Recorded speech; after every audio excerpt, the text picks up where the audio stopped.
नमस्कार। आज के हिंदू पोस्ट चर्चा कार्यक्रम में हमारे साथ जुड़े हैं मयंक जैन जी, जो कि डायरेक्टर हैं भारतीय संस्कृति ट्रस्ट के। वो एक जाने माने टीवी जर्नलिस्ट और डॉक्यूमेंट्री मेकर भी हैं। तो आज हम चर्चा करेंगे हाल ही में जो भारत बंद हुआ था, जो कि काफ़ी सारे राज्यों में हमने इसका इफ़ेक्ट देखा और इसमें काफ़ी हिंसा हुई, काफ़ी तोड़फोड़ हुई। और पिछले कुछ सालों में ऐसे कई प्रोटेस्ट और एजिटेशन हुए हैं जिन्होंने हिंसक रूप धारण किया है, जैसे जाट एजिटेशन हरियाणा में, मध्य प्रदेश में फार्मर्स का एजिटेशन हुआ था।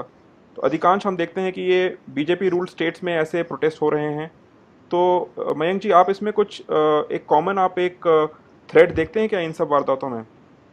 हाँ, ये बिल्कुल एक स्पष्ट हो चुका है। जिन जो लोग ने पूरी दुनिया में इस तरह के एजिटेशंस पे जिन्होंने थोड़ा सा भी काम किया हो, तो उनको दिखाई देगा कि ये बहुत कॉमन हो चुका है कि अगर आपको आज की जो टेक्नोलॉजीज हैं आपके पास अवेलेबल है, जैसे आपके पास सोशल मीडिया है, टेलीविजन है, तो उसकी इतनी ज़्यादा पावर है, अगर आप उसको मिसयूज करना चाहें तो पूरे देश में एक आग लगा सकते हैं।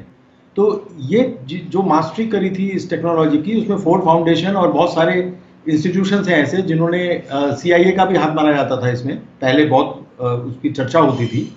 और रशियन फेडरेशन में भी इन लोगों ने इस तरह की बहुत अफरा तफरी करवाई थी और कलर रेवोल्यूशंस करवाए थे इन्होंने मिडिल ईस्ट में और जगह जगह पर, और तख्ता पलट करने की क्षमता रखते हैं बहुत ही जल्दी, बहुत ही कुछ ही दिनों के अंदर। और एक वायबल ऑप्शन दे देते हैं, जैसे केजरीवाल दिया था इन्होंने, और एक क्रिएट की थी कंडीशन कि केजरीवाल एक जैसे कोई एक आइडियल कहीं से आ जाएगा। और अभी हाल में भी इन्होंने ये साथ लेकर, इसका कैम्ब्रिज एनालिटिका का के डेटा का साथ लेकर, इन्होंने ऐसे लड़कों को जो बिल्कुल 20-22 साल के, 24 साल के लड़कों को उन्होंने एक वायबल ऑप्शन गुजरात में बनाने की कोशिश की थी, वो डेटा की चोरी करके एक बड़े कॉन्सेंट्रेटेड तरीके से टारगेट ऑडियंस के पास जाकर। और रही है एजिटेशंस की बात, ये भी उसी के साथ कनेक्टेड बात है क्योंकि टेक्नोलॉजी उसमें सेम ही है। आप सोशल मीडिया के माध्यम से या मीडिया के माध्यम से, मेन स्ट्रीम मीडिया के माध्यम से जो इनके साथ है काफी सारा, उसके माध्यम से ये ऐसे आर्टिकल्स प्लांट करके लोगों के अंदर डिससेटिस्फैक्शन पैदा करते हैं। वो दिखाएंगे कि कास्ट का एक बहुत बड़ा प्रॉब्लम हो गया है, और जो ये मोदी सरकार आई है, ये कास्ट, इसके आते ही जैसे कास्ट के खिलाफ कुछ हो रहा हो, जबकि बिल्कुल भी ऐसा नहीं है। जबकि जो मोदी सरकार की बहुत बड़ी डिपेंडेंस दलित वोट के ऊपर है, दलित सीटों की 60% से ज्यादा सीट्स NDA ने जीती हैं, और बहुत बड़ी परसेंटेज इनके पास इनकी वोट्स की है। आप तो लोकसभा में रिजर्व जो सीट होती हैं SC ST के लिए, उसकी आप बात कर रहे हैं कि 60% से ज्यादा आज एनडीए ने जीती हुई हैं वो सीटें अभी। हाँ, NDA ने जीती हुई है वो सीटें। तो अब वो ऐसी हाराकिरी अपने सुसाइड क्यों करेगा बीजेपी या RSS, जिनका बहुत बड़ा बेस दलित मूवमेंट का है, जो दलित कम्युनिटी है। दलित कम्युनिटी वो कम्युनिटी है जो अभी भी रूटेड है हमारे ट्रेडिशंस में। हमारे जो सो कॉल्ड अपर कास्ट हैं, जो सो कॉल्ड अपर क्लासेस हैं, बहुत सारी बड़ी मात्रा में उनका पाश्चात्यकरण हुआ है, वेस्टर्नाइजेशन हुआ है, और वो लोग मंदिर भी नहीं जाते ना। वो बहुत बड़ी संख्या में, मैं सबकी बात नहीं कर रहा, काफी सारे ऐसे लोग हैं जो वेस्टर्नाइज हो चुके हैं। तो दलित जो, बल्कि वो आज हमारे लिए रोल मॉडल्स हैं, क्योंकि वो भारतीय संस्कृति में अंदर तक इंग्रेन्ड है, उनके अंदर रूटेड है वो। तो आज राम जन्मभूमि मूवमेंट होता है तो उसकी जो फोर्स है हमारी, वो दलित समाज से आती है। जो हमारे हिंदू मूवमेंट हुए हैं वो संभव ही नहीं है जो दलित समाज उसके साथ नहीं हो। काउ प्रोटेक्शन के लिए दलित सबसे आगे आता है, और ये दिखाया जाता है कि जैसे काउ प्रोटेक्शन मूवमेंट का विक्टिम दलित बन गया है। दलित कभी काउ प्रोटेक्शन मूवमेंट का विक्टिम नहीं बना है। दलित विक्टिम बनता है जब वो पिग की रेयरिंग करता है, सुअर पालन करता है, तब उस पर अटैक करते हैं एक वर्ग विशेष के लोग जो सुअर को पसंद नहीं करते। गाय को लेकर कभी दलितों पर अटैक नहीं हुए, ये झूठ है बहुत बड़ा। तो इस तरह के झूठ का सहारा लेकर, क्योंकि हमारे लोग पढ़ते भी कम हैं और पाश्चात्यकरण उनका हो चुका है, कंज्यूमरिज्म में वो बिजी हैं, कंफर्ट जोन में रहते हैं, तो उनके पास टाइम नहीं होता इन चीजों के डिटेल में जाने के लिए। तो बड़ा इजी है उनको एक छोटी छोटी चीजों से बरगला देना, एकदम से वो एजिटेशन पैदा करना। तो ये जो दलित का एकदम से जो ये भारत बंद की बात आई थी, वो ना तो इसमें बीजेपी का कोई रोल था, ना बीजेपी मोदी सरकार ने कुछ किया था, वो कोर्ट का एक डिसीजन था। और कोर्ट ने कोई SC ST जो एक्ट है उसको खत्म करने की बात नहीं की थी। कोर्ट ये कह रहा था कि अगर किसी ने, कोई इनोसेंट आदमी फंसता है क्योंकि झूठे केस दायर किए जाते हैं, बोला जाता है कि हमारे पे एट्रोसिटी की गई, और कई बार पाया गया कि ऐसा नहीं होता। हम्म। तो कोर्ट ने सिर्फ इतना कहा कि आप इसको एसर्टेन करें कि इनोसेंस है कि नहीं। जी हाँ। तो तो अब उसमें इनिशियल एक इनिशियल इन्वेस्टिगेशन हो, और मुझे लगता है 7 दिन के अंदर ये डिसाइड हो कि अगर कुछ इसमें फैक्ट्स हैं तो फिर उसमें अरेस्ट का प्रोविजन अभी भी प्रावधान है उसमें। हाँ, एफआईआर, जो अरेस्ट का प्रावधान है उसी उसी को लेकर ये बात हो रही थी कि वो बिल्कुल पक्का करके उसको अरेस्ट किया जाए, एकदम से तुरंत नहीं किया जाए। तो अब इसको और लेकर इस पे भी हमें अपने श्रोताओं को याद दिलाना चाहिए कि केंद्र सरकार ने इस पे भी एक रिव्यू पिटिशन फाइल करी है सुप्रीम कोर्ट को कि रिकंसिडर करें अपने इस डिसीजन को, और कुछ दिनों में आई थिंक वो हियरिंग अभी आने वाली है। तो केंद्र सरकार का तो यहाँ पे पोजीशन क्लियर है कि वो बिल्कुल भी इस एक्ट में कोई भी अमेंडमेंट के लिए वो नहीं उसमें वो हैं। और कुछ आई थिंक पिछले 1 साल या 2 साल पहले उन्होंने इस SC ST एक्ट को और स्ट्रेंथन किया है। हाँ, बिल्कुल बिल्कुल। मोदी सरकार का हमेशा से, जब मोदी जी गुजरात के सीएम थे तब भी दलितों को लेकर वो बहुत सेंसिटिव थे। उन्होंने जितना काम वाल्मीकि समाज के उत्थान के लिए किया है, या जो दूसरे समाज हैं जो बहुत गिरे पिछड़े समाज हैं, उनके लिए लगातार मोदी जी का गुजरात में भी बहुत काम हुआ है। और सेंटर में आकर तो उनका सारा कॉन्सेंट्रेशन ही जो गरीब समाज है, जो गरीब तबका है हिंदू समाज का, अब उसके ऊपर बहुत बड़ा कॉन्सेंट्रेशन है उनका। तो अब उसके खिलाफ एक डिससेटिस्फैक्शन बढ़ाना, तो इसके ये एक मिस्चिफ, बहुत बड़ी मिस्चिफ थी। और इस मिस्चिफ में Rahul Gandhi was leading this mischief, he was the leader of this entire movement. और उसके साथ कम्युनिस्ट थे, और मिशनरीज थी, और मुस्लिम जो इस्लामिस्ट ऑर्गेनाइजेशंस हैं उनका क्या लेना देना दलित मूवमेंट के साथ। तो ना तो उनका कोई अलायंस है, एक आर्टिफिशियल अलायंस क्रिएट किया जा रहा है इस्लामिस्ट का और दलित्स का। जबकि सबसे ज्यादा जो एट्रोसिटीज दलित्स के खिलाफ होती हैं, चाहे वो बांग्लादेश में मार के भगाए जाते हैं, तो वो इस्लामिस्ट एक्टिविस्ट ही उनको मारते हैं वहां पर। और वो यहाँ पर SC ST के लोग आते हैं जो भाग के जो शरण लेते हैं भारत में, जो हिंदू रिफ्यूजीज के नाम से आते हैं। पाकिस्तान में क्या हालत की इन्होंने वाल्मीकि समाज की, सही बात है आपकी। पाकिस्तान में जो केवल एक ही समाज को इन्होंने रखा वहां पर, जिनसे ये मैला ढोने का काम करवाते थे, जो सब ये बाकी सारे हिंदुओं को इन्होंने भगा दिया, और जो वो बचे वहां पर उन्हीं को मारते हैं, उन्हीं को, उनको कन्वर्ट नहीं किया इन्होंने, क्योंकि उनको उनसे इन्हें गंदे काम करवाने थे, मैला ढोने का काम करवाना था इनको। तो ये इस्लामिस्ट की कब इनके साथ अलायंस हो गई वर्ल्ड में, सबसे ज्यादा इन्होंने ही परेशान किया है दलितों को। तो आज ये सामने आके कहते हैं कि हम तो ये जो हमारे अंदर कंफ्यूजन है ना, हिंदू सोसाइटी का जो मूवमेंट है इन बातों को कभी क्लियर करता है। क्या किसी हिंदुत्व मूवमेंट के किसी लीडर ने कभी कहा कि ये SC ST लोग मारे जाते हैं बांग्लादेश में और पाकिस्तान में? कभी इस बात पे खुलासा ही नहीं करते और मार खाते रहते हैं। और आप देखिए कितना लिटरेचर छप रहा है दलितों के ऊपर सारे वर्ल्ड में, जिसमें सारे ये मिशनरी स्कॉलर्स हैं जो जर्मनी में और यूरोप में बैठकर लिख रहे हैं और झूठ बोल रहे हैं, हमारे शास्त्रों में से गलत चीजें निकाल कर, जो गलत इंटरप्रिटेशंस करके वो लोग अब एक नई वो दिखाना की कोशिश कर रहे हैं कि जैसे यहाँ पर सिस्टम बहुत खराब था, ऐसा कुछ था नहीं।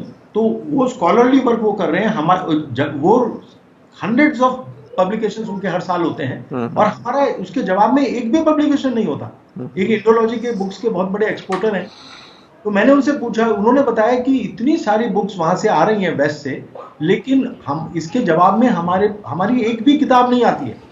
तो ना तो हम इंटेलेक्चुअल वर्क कर रहे हैं, तो फिर हम एक खाली मैदान दे रहे हैं इन लोगों को ऐसे एजिटेशंस करने का जिसकी आप बात कर रहे थे। हमारी तरफ से कोई इंटेलेक्चुअल रिस्पांस नहीं है, कोई पॉलिटिकल रिस्पांस प्रॉपर नहीं है, इसलिए एकदम से आग फैल जाती है। और आपने ये बात सही बोली कि इस जो पूरे भारत बंद के पीछे देखा गया है, इसमें कुछ अच्छे आर्टिकल्स भी आए हैं कि कुछ नव बौद्ध रेडिकल ऑर्गेनाइजेशंस, ऐसे संगठन, इस्लामिस्ट संगठन और मिशनरी और NGO नेटवर्क मिलके वो इस सब हिंसा के पीछे उन्हीं का प्रमुख हाथ है। और आपने ये बात उठाई थी कि अभी गुजरात के इलेक्शन में हमने देखा कि जिग्नेश मेवानी और हार्दिक पटेल को किस तरह से प्रमोट किया गया, और जिग्नेश मेवानी ने तो PFI जो कि एक रेडिकल इस्लामिस्ट ऑर्गेनाइजेशन है केरला की, उसने उनके लिए उन्होंने उसको कंट्रीब्यूट किया है उसके इलेक्शन कैंपेन के लिए। देखिए, जो इंडिया में अलायंस है, इंडिया में कम्युनिस्ट, इस्लामिक और मिशनरी अलायंस है अगेंस्ट हिंदू सोसाइटी।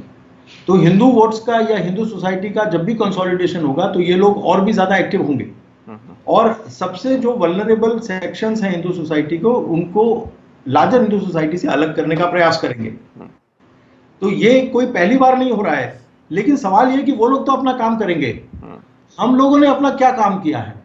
हम लोगों ने क्या, हम लोग मानते हैं कि दलित हमारे समाज के एक अभिन्न अंग हैं, लेकिन क्या हमने इसको चीज को ठीक से समझाया है लोगों को? देखिए, मेगास्थनीज यहाँ आया, ह्वेनसांग आया, जितने ट्रैवलर्स आए, किसी ने कभी नहीं कहा कि यहाँ पर कोई कास्ट वॉर कभी हुई नहीं भारत में। कोई एविडेंस नहीं है कि हमारे यहाँ कोई कास्ट को लेकर बहुत बड़ा प्रॉब्लम था, हमारे यहाँ कोई कास्ट को लेकर दंगे हुए या कास्ट के खिलाफ कोई डिस्क्रिमिनेशन हुआ या ऐसा कोई लिटरेचर मिला हो, ऐसा कुछ भी नहीं था। ये तो जब इस्लामिक इन्वेडर्स भारत में आए थे उसके बाद जो प्रिजनर्स ऑफ वॉर बने थे, जो कुछ योद्धा पकड़े गए थे, प्रिजनर्स ऑफ वॉर बने थे, उनसे मैला ढोने का काम करवाया इन्होंने उनको बंदी बना के वो वाल्मीकि समाज में परिवर्तित हुए। तो जो सारा जो दोषारोपण है वो होना चाहिए जो इस्लामिक इन्वेडर्स थे उनके ऊपर, जो आज डिप्रेस क्लासेस की स्थिति है। लार्जर हिंदू सोसाइटी का इसमें कोई रोल ही नहीं था। और देखिए, ये तो मानना पड़ेगा कि कुछ फ्यूडल स्ट्रक्चर्स जो पूरे विश्व में रहे हैं और मिडिल एजेस में तो वो प्रेवलेंट थे, और भारत क्योंकि अभी एक विकासशील देश है, तो रूरल एरियाज में स्पेसिफिकली जो लैंड ओनिंग क्लास होती है उसका एक दबदबा होता है। तो वो एक चीज़ है, जैसे जैसे हमारा देश प्रगति करेगा तो धीरे धीरे वो स्ट्रक्चर्स खत्म होंगे। पर इसमें एक इंटरेस्टिंग बात ये भी है कि दलित आज जो उसका उत्पीड़न होता है ग्राउंड पे, अगर गाँव में होता भी है तो वो किसके हाथ होता है? वो उन समुदायों के हाथ होता है। बताइए आप। नहीं, वो जो ब्राह्मण है, जो सबसे गरीब है, हमारे यहाँ जो सबसे ऊपर पे था, टॉप पर था जो सोशल स्ट्रक्चर का, वो विजडम की वजह से था। लेकिन ब्राह्मण और निर्धनता ये दोनों पर्यायवाची शब्द थे। तो जो सबसे गरीब क्योंकि उसको इजाजत ही नहीं थी 2 दिन से ज्यादा का राशन घर में रखने की, अच्छा, वो एकत्रित नहीं कर सकता था पैसे को, इसलिए ब्राह्मण क्या, आज भी जो है, जो ब्राह्मण समाज है हमारा, उसके अंदर दहेज की प्रथा नहीं है, क्योंकि पैसा है ही नहीं, तो वो दहेज कहां से देगा? तो ये जो प्रॉब्लम्स दलित फेस करते हैं, वो जो एग्रेसिव मिडिल क्लासेस हैं हमारी, उनसे फेस करते हैं, जो जिसको आज ओबीसी बताया जाता है, जिसको मुलायम सिंह के लोग हैं, जो लालू के लोग हैं, ये परेशान करते हैं मायावती के लोगों को। ये जो बीजेपी के लोग हैं ये थोड़ी परेशान करते हैं। जी हाँ, ये गांव में, किसी भी गांव में चले जाइए आप, तो जो सारी परेशानी दलितों को फेस करनी पड़ती है वो मुलायम सिंह यादव के लोग होते हैं या लालू यादव के लोग होते हैं, तो मिडिल क्लास के लोग होते हैं। जो बीजेपी के लोग हैं वो तो हाथ जोड़ के खड़े रहते हैं कि तुम हिंदू समाज के अभिन्न अंग हो। वो रक्षाबंधन पर उनके बस्ती में जाकर राखी बांधने जाते हैं संघ के लोग, तो वो तो सिर आंखों पे रखते हैं दलित समाज को। वो चाहते हैं कि जो उनके साथ हिस्टोरिकल रॉन्ग्स हुए हैं जो मेडिवल पीरियड में, वो किसी तरह से वो ठीक किए जाएं, जो इस्लामिक इन्वेडर्स के द्वारा किए गए थे। हमारे यहाँ जो सबसे रिच लोग थे वो गिल्ड्स थी। जब राजा को पैसे की जरूरत पड़ती थी तो वो आयरन गिल्ड्स के पास जाता था कि मुझे, हाथ जोड़ के कहता था कि मुझे 1000 तलवारें चाहिए, पैसे नहीं अभी, बाद में दूंगा।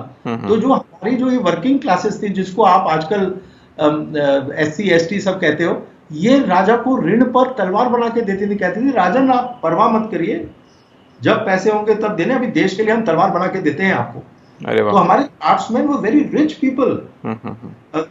2 ही लोगों के पास पैसा होता था, एक वैश्य के पास पैसा होता था और दूसरा शूद्र के पास पैसा होता था। शूद्र कोई खराब शब्द नहीं था, जो जिनके हाथ में हुनर था, जो क्राफ्ट्स का कोई ना कोई उनके पास ट्रेड उनके पास था। They were employed as soon as they were born. कोई स्किल डेवलपमेंट की जरूरत नहीं थी। वो जब पैदा होता था तो उसके घर में एक स्किल की परंपरा होती थी, उसी में उसको वो सीख लेता था और उससे वो पैसे कमाता था। तो ही वॉज एम्प्लॉयड।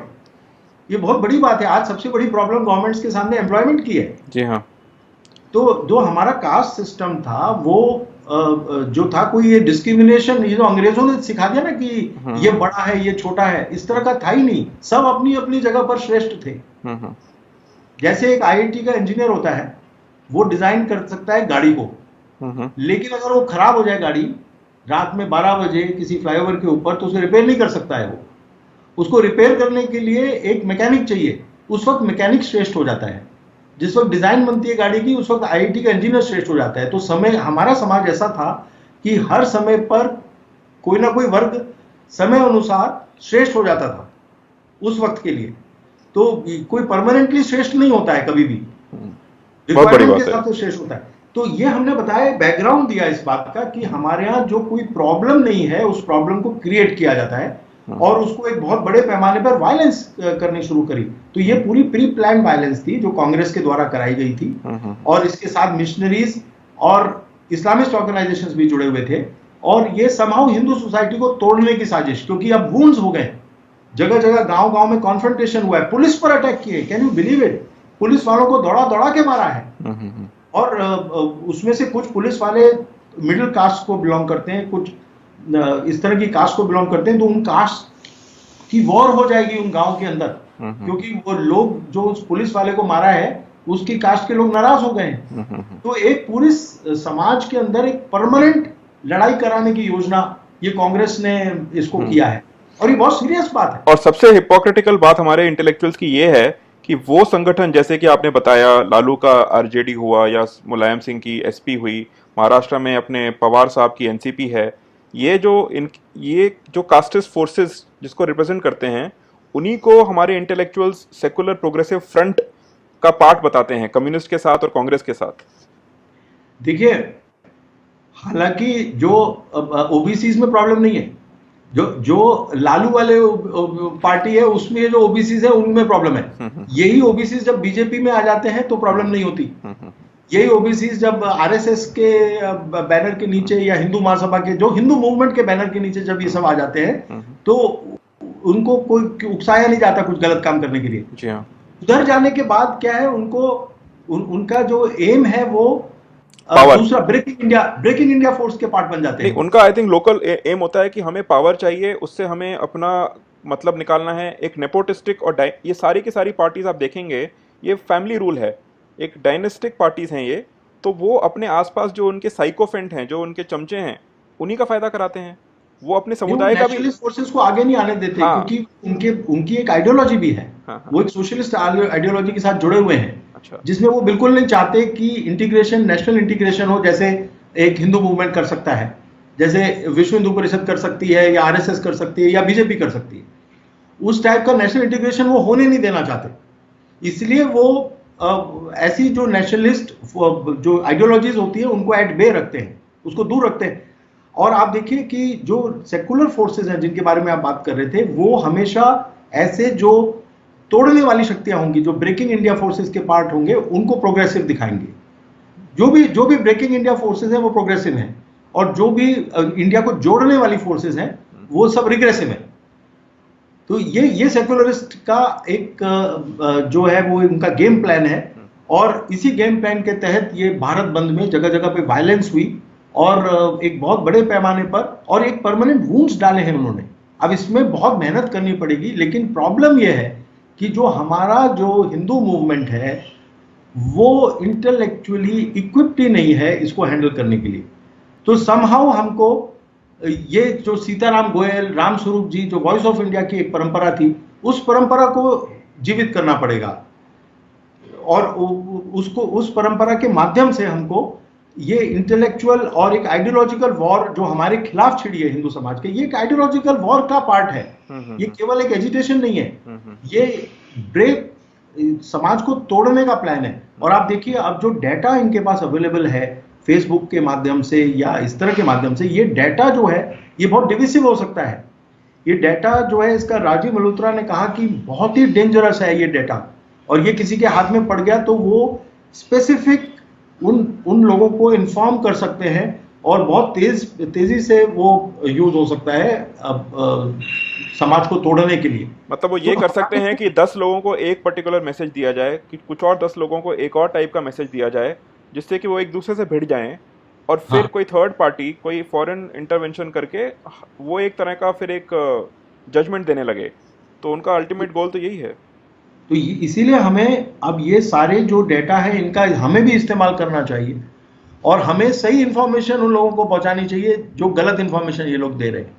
तो जो बहुत बहुत बड़े पैमाने पर एक तो इंटेलेक्चुअल वर्क जो दलित मूवमेंट कर रहा है, जो न्यू दलित मूवमेंट, जो जो जो कि दलित उसका कोई इस और देश की जड़ों से ज्यादातर कोई न्यू संबंध नहीं। न्यू बुद्धिस्ट हैं, उसमें ना तो रविदासी हैं ना कबीरपंथी हैं, और बहुत सारे जो हमारे दलित परंपरा से जो धर्म गुरु निकले हैं, जो लार्जर हिंदू परिवार का ही संघ है, एक एक मतलब विभिन्न अंग हैं, उनको साइडलाइन करके एक छोटे से ग्रुप ने उसने हाईजैक कर लिया है, लगता है पूरा दलित मूवमेंट भी एट दिस पॉइंट। बिल्कुल। और कौन लोग हाईजैक कर रहे हैं? जिन्होंने कन्वर्ट किया भारत के दलितों को और कहा कि हम तुमको बराबरी का स्टेटस देंगे, और आज उनके दलित चर्चेज अलग हैं जहां पर जो क्रिश्चियंस हैं उनको डिस्क्रिमिनेट करते हैं, उनके साथ खाना नहीं खाते हैं, उनके अलग अलग कास्ट के चर्चेज बन चुके हैं वहां पर। बरियल ग्राउंड्स भी तो अलग हैं उनके। हाँ, बरियल ग्राउंड्स भी अलग हैं। तो ये लोग ना तो ये प्रॉब्लम सॉल्व करना चाहते हैं, ना इनकी कोई मंशा है। इनको सिर्फ नंबर्स चाहिए जो कि बाहर निकल जाए फ्रॉम लार्जर हिंदू सोसाइटी।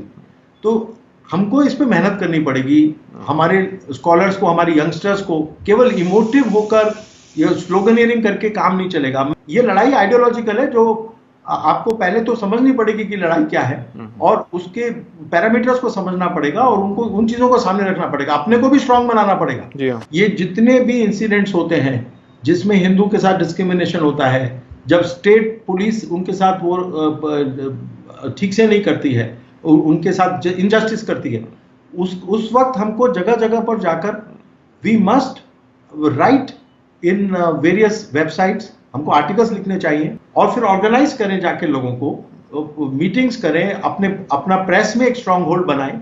और जब तक इन्फॉर्म नहीं करेंगे लोगों को, अपने लोगों को कि ऐसा हो रहा है, तब तक जीत भी नहीं सकते हैं। केवल इमोटिव रिएक्शन से और नुकसान ही झेलना पड़ता है। जी हाँ, जी। ये एक स्ट्रेटेजी बनाकर लड़ाई लड़ें, ठीक है। एक स्ट्रेटेजी बनाकर हिंदू समाज को इन्फॉर्म करें, और फिर पॉलिटिशियंस के पास कोई और चारा नहीं रहेगा अगर इतना ऑर्गेनाइज कर ले लोगों ने तो। क्योंकि ममता बनर्जी देखिए, इन्होंने जब ऑर्गेनाइज किया हिंदू सोसाइटी ने अपने आप को, जिसमें मैं मानता हूं कि संघ परिवार का बहुत बड़ा रोल होगा, तो उसके बाद ममता भी रामनवमी मनाने लगी। ममता भी, तो इसमें फर्क आएगा स्टेट में जब आप ऑर्गेनाइज होंगे। इसमें तपन घोष का बहुत बड़ा हाथ है। जी हाँ। तपन घोष एक वन मैन आर्मी की तरह काम कर रहे हैं वहां पर, तो वी शुड हैव मेनी तपन घोष। ठीक है मयंक जी, अच्छा लगा आपसे चर्चा करके, और आपने आज काफ़ी सारे मुद्दे उठाए हैं जिससे कि मैं मानता हूं कि हमारे दर्शकों को लाभ होगा, और आगे भी आपसे ऐसी चर्चाएं करते रहेंगे। धन्यवाद। Thank you. नमस्कार।